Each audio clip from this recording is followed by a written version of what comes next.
Bonjour. Ce qui a fait naître ce projet, c'est le constat répété qu'à l'entrée en sixième, les élèves étaient complètement perdus en grammaire, matière qu'ils avaient de plus en horreur. Nous avons cherché à comprendre pourquoi et à y remédier.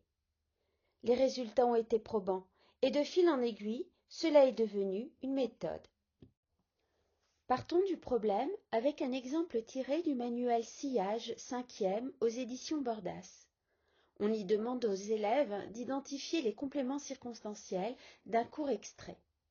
Déjà, le critère est double, complément supprimable et déplaçable.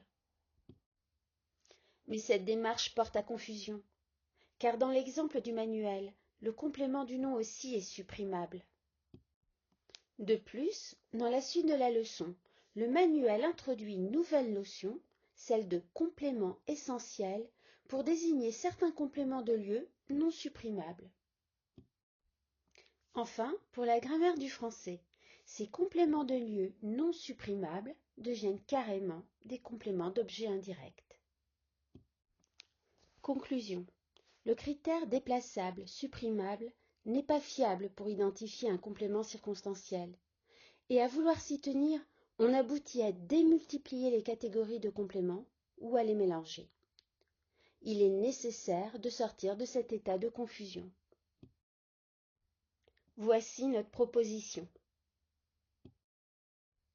Dans notre méthode, il n'y a que deux fonctions fondamentales, la fonction noyau et la fonction complément. Les compléments travaillent toujours pour un noyau qui est le roi du groupe. Les noyaux de base sont les noms et les verbes.